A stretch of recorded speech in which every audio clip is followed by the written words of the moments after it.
अकाउंटेबिलिटीमध्ये आहे की नाही ह्याच्या संदर्भात जो प्रश्नचिन्ह निर्माण झालेले आहे त्याचं स्पष्टीकरण भारत सरकारने करण्याची आवश्यकता आहे.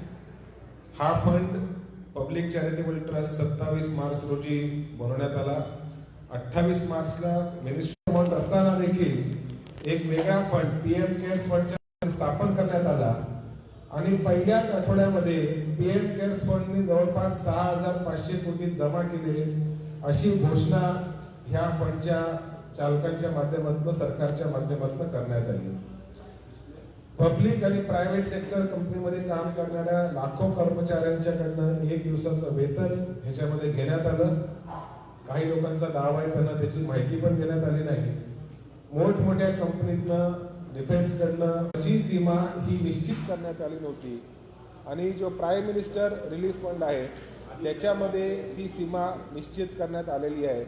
एक गोष्ट स्पष्ट आहे की प्राईम मिनिस्टर्स केअर ह्या फंडला एक वेगळं महत्त्व सरकारने वित्तमंत्र्यांनी ह्या फंडच्या संदर्भामध्ये जो काय संशय लोकांच्या मनामध्ये निर्माण झालेला आहे त्याच्याबद्दलचा खुलासा करायचं.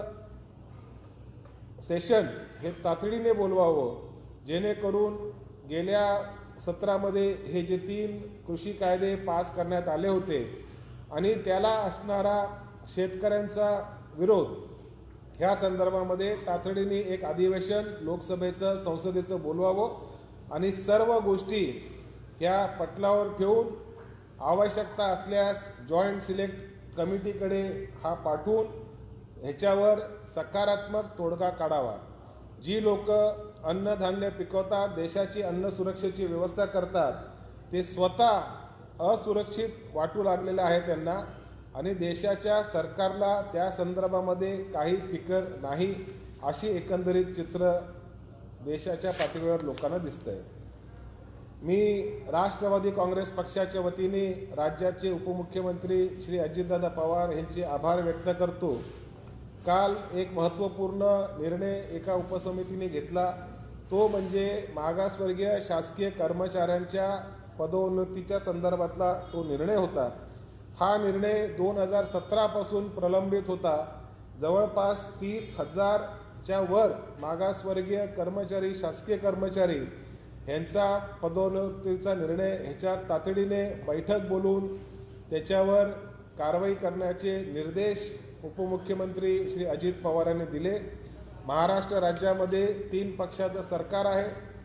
शिवसेना, काँग्रेस आणि राष्ट्रवादी हे तिन्ही महाविकास आघाडीचं सरकार किमान समान कार्यक्रमावर काम करत असताना शाहू फुले आंबेडकर यांच्या विचारांवर विश्वास ठेवून काम करते आणि म्हणूनच हा निर्णय समाजाच्या शेवटच्या घटकापर्यंत पोचणं हे आवश्यक आहे. आणि जो प्रलंबित विषय होता सेवा ज्येष्ठतेचा त्याच्यामध्ये एक महत्त्वपूर्ण निर्णय महाविकास आघाडी सरकारने घेतला. त्याच्यामुळे महाविकास आघाडी सरकारचं आम्ही अभिनंदन करतो. The NCP demands that the PM care fund should be brought under public accountability and the government should express full clarity about the fund. The PM Care Fund was created as a public charitable trust on 27th March 2020. On 28th March, the Ministry of Corporate Affairs hurriedly issued a memorandum qualifying PM Cares as a fund set up by the central government and as a CSR initiative eligible to receive contributions from the CSR budget of the corporates. The deed of the PM Care Fund shows that it is not a government-run trust, so the PM Care should not have been eligible for corporate donations. This means that for the last 2 months, PM Cares Fund, a private entity, has been receiving corporate donations. According to the MCA website, the contribution to the PM Care Relief Fund already qualifies for CSR spending, so there was no new requirement for the PM Care funds. PM Care Fund has been made eligible for foreign contributions, but when the Kerala government requested central permission for accepting foreign donations for disaster relief, it was denied. As on December 2019, the Prime Minister National Relief Fund has an unspent balance of 3,800 crores in its corpus. Hence, there was no separate need for a separate fund. In the first week of its launch, the PM CARES Fund had publicly declared a donation of 6,500 crores. Lakhs of public and private sector employees have contributed immensely, along with huge big corporates of India, and also the 38 PSUs donated approximately 2,100 crore to the PM CARE Fund. The NCP demands that there is no explicit clarity regarding the PM CARE funds, and hence it has to be brought under the ambit of public accountability. The NCP demands that a separate and a special session of the Parliament should be convened to address the farmers' grievances. From the last 22 days, we are observing that thousands of farmers are in the vicinity of the Delhi city, and they are opposing the farm bill which has been hurriedly passed by the Modi government. The NCP demands that the Prime Minister should convene a special session of the Indian Parliament where these farmers' concerns, their apprehensions need to be addressed. Approximately 20 farmers have laid down their lives, and yesterday a spiritual leader killed himself demanding the rollback of the farm laws. The BJP government does not seem to be sympathizing with the farmers' issue, and hence this matter has to be resolved at the parliament level, and that is the reason why the NCP has demanded a special session for this particular issue.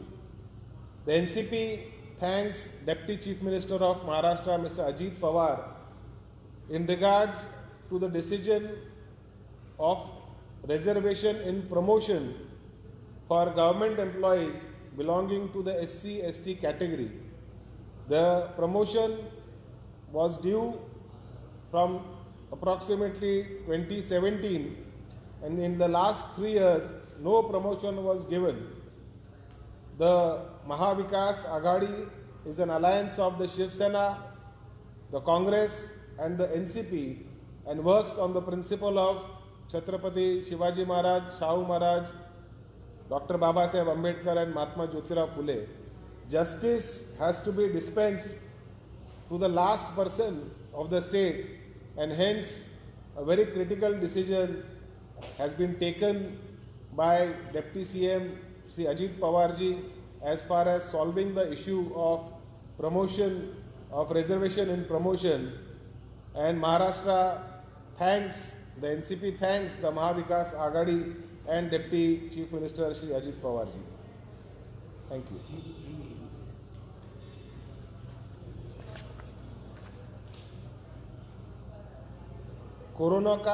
Corona का संकट जब भारतवर्ष में शुरू हुआ तो प्रधानमंत्री नरेंद्र मोदी जी की अध्यक्षता में एक फंड बनाया गया जिसका नाम पीएम केयर्स फंड रखा गया। वास्तविक prime minister national relief fund होने के बावजूद इस प्रकार के फंड को निर्माण करने की कोई आवश्यकता नहीं थी, फिर भी एक फंड क्रिएट किया गया जिसका नाम पीएम केयर्स फंड रखा गया।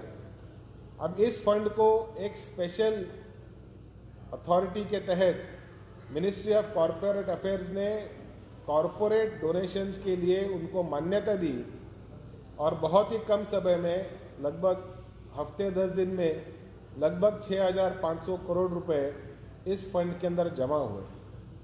ये फंड सरकारी है क्या, इसके बारे में किसी भी प्रकार का स्पष्टीकरण भारत सरकार नहीं कर पा रही। फंड की वेबसाइट में अभी कुछ दिनों पहले उन्होंने कुछ अपडेट दिया और उसमें स्पष्ट रूप से लिखा कि ये कोई सरकारी फंड नहीं है, और जब ये सरकारी फंड नहीं है तो भारत सरकार की जो कंपनियां हैं, 38 पब्लिक सेक्टर अंडरटेकिंग कंपनियां हैं, उन्होंने लगभग 2100 करोड़ का डोनेशन इसमें दिया है। एक प्रश्न हिंदुस्तान के सामान्य नागरिक के मन में उभरता है कि जब prime minister national relief fund है तो मोदी सरकार ने पीएम केयर्स के नाम के अलग से एक फंड क्यों किया? अगर ये सरकारी फंड है तो इसका कॉन्करेंट लिस्ट के अंदर इसका नाम होना चाहिए था।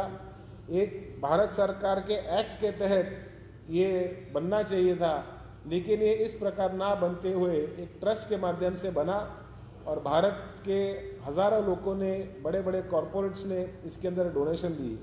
आज इसकी क्या परिस्थिति है, इसके ऊपर किसी भी प्रकार का स्पष्टीकरण नहीं मिल पा रहा। ये एक प्राइवेट संस्था है, इसीलिए आरटीआई के दायरे से ये दायरे में नहीं आती, ऐसे भी वहाँ पे न्यूज़ आ रही है। तो जिस संस्था के मुखिया खुद प्रधानमंत्री हैं, उन्होंने इस फंड के बारे में जानकारी देश के लोगों को देनी चाहिए, ऐसी प्रमुख मांग राष्ट्रवादी कांग्रेस पार्टी करती है। राष्ट्रवादी कांग्रेस पार्टी एक मांग कर रही है कि किसानों के आंदोलन के विषय में देश के प्रधानमंत्री जी ने भारतीय संसद का एक सत्र बुलाने की आवश्यकता है। आज दिल्ली के बाहर हजारों की तादाद में किसान भाई मोर्चा संभाले हुए खड़े हैं, क्योंकि वो किसान कानून का पिछले 3 महीने से विरोध कर रहे हैं। पिछले सत्र में किसानों के कृषि के संदर्भ में एक नया कानून बनाया गया और उस कानून के चलते एक पूरे देश के किसानों के अंदर एक असुरक्षितता का माहौल निर्माण हुआ और किसानों ने उस कानून को विरोध करने का काम शुरू किया। हमारी मांग थी, राष्ट्रवादी कांग्रेस पार्टी की मांग थी कि कानून बनने से पहले इस बिल को जॉइंट सिलेक्ट कमेटी के पास भारत सरकार भेजे, वहाँ पे विपक्ष और सरकारी दल के जितने सांसद हैं वो उस पर चर्चा करें, लेकिन वहाँ पे उन्होंने किसी प्रकार की चर्चा ना करते हुए इसको कानून बनाया और कानून बनने के बाद पूरे देश के किसानों ने अपने अपने राज्यों में इसका विरोध प्रदर्शन शुरू किया। पिछले 20-22 दिन के ये दिल्ली के आंदोलन में लगभग 20 किसानों को अपनी जान से हाथ धोना पड़ा। राष्ट्रवादी कांग्रेस पार्टी उनको आदरांजलि अर्पित करती है। एक धार्मिक नेता ने अपनी खुदकुशी भी करी, लेकिन फिर भी मोदी सरकार की आंखें नहीं खुल रही। इतनी बड़ी पैमाने में किसान दिल्ली के बाहर होने के बावजूद केंद्र की सरकार, केंद्र के कृषि मंत्री किसानों की समस्या का हल ढूंढने में नाकामयाब हो चुके हैं। मैं देश के किसानों को आश्वस्त करना चाहता हूं कि राष्ट्रवादी कांग्रेस पार्टी ये किसानों के साथ है। हमारे देश के नेता राष्ट्रीय अध्यक्ष पवार साहब ये देश के राष्ट्रपति महोदय से भी मिले और ये कानून को पीछे लिया जाए, ये प्रमुख मांगनी राष्ट्रवादी कांग्रेस पार्टी फिर एक बार करती है। महाराष्ट्र के उप मुख्यमंत्री राष्ट्रवादी के नेता श्री अजित पवार जी ने आरक्षित वर्ग के अधिकारियों के संदर्भ में उनका प्रमोशन होना चाहिए, उनकी बढ़ोतरी होना चाहिए, उसके संदर्भ में एक निर्णय लिया और पिछले 2017 से पिछड़े वर्ग के अधिकारियों का जो पदोन्नति थी वो महाराष्ट्र में रुकी हुई थी। अजित पवार जी ने एक निर्णय लेने के बाद लगभग 30,000 से ज़्यादा पिछड़े वर्ग के अधिकारियों को इस चीज़ का लाभ होगा।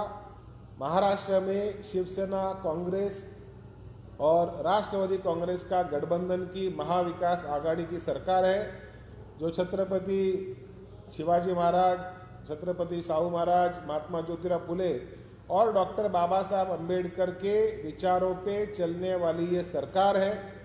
राज्य के पिछड़े वर्ग के लोगों के मन में सुरक्षा उनको महसूस हो, ये सरकार